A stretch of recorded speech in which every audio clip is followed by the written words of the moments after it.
트럼프 대통령의 안보 책사로 알려진 엘브리지 콜비 미 국방부 차관이 한국을 상대로 내밀 안보 청구서의 밑그림을 공개했습니다.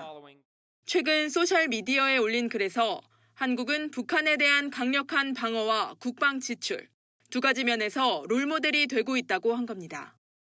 유사시 북한을 방어하는 데 미국에 기대지 말고 국방비를 늘려 스스로 대처하란 요구입니다.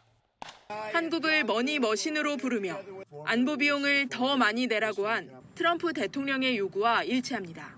Is our allies, and they can do more, and they have done more. These are incredibly wealthy societies. Why are they not spending at levels commensurate with the threat? I don't understand.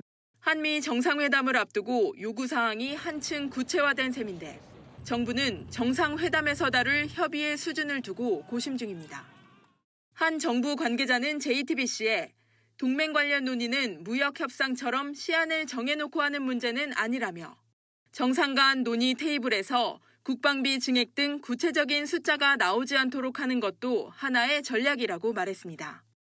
정상 간 만남에선 큰 틀의 공감대만 확인하고 국방비 증액이나 주한미군 역할 조정 같은 실행 방안은 실무선 합의로 이어가겠다는 전략입니다.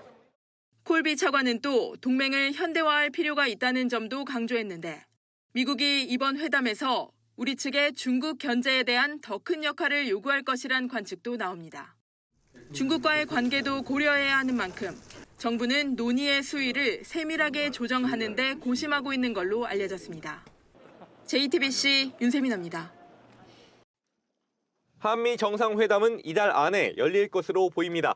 루비오 국무장관에게 다음 주라도 그 날짜를 잡아라 그랬다는데 문제는 의제입니다.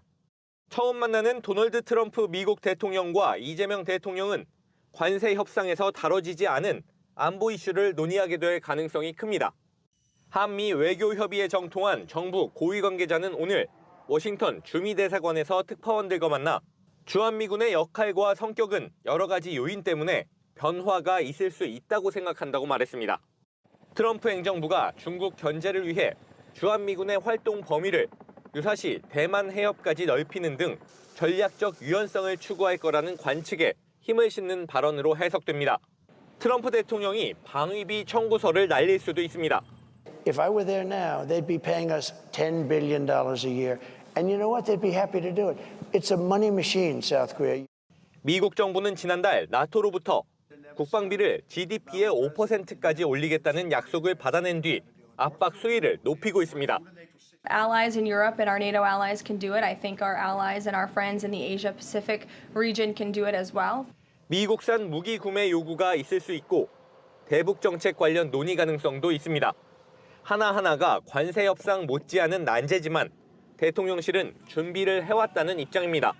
대통령실 고위 관계자는 JTBC에 한미 정상회담에서 안보 협상의 전반적인 뼈대가 잡힐 수 있다고 말했습니다.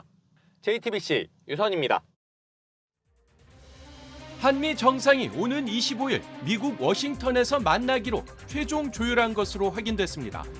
복수의 외교 소식통과 정부 당국자 등에 따르면 이재명 대통령은 오는 24일 미국을 방문해 25일 도널드 트럼프 대통령과 정상회담을 갖기로 했습니다.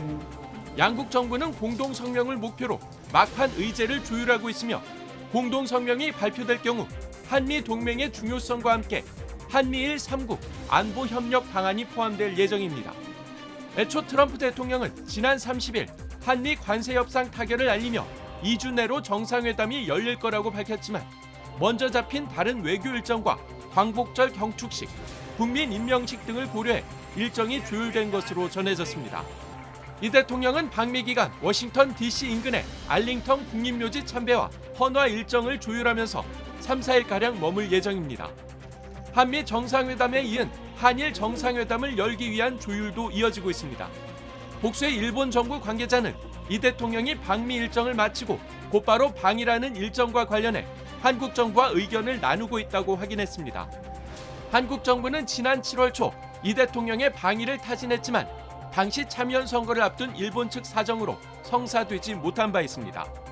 이 대통령의 방일이 성사되면 2023년 3월 윤석열 전 대통령의 도쿄 방문 이후 2년 5개월 만에 다시 일본에서 한일 정상회담이 열리게 됩니다.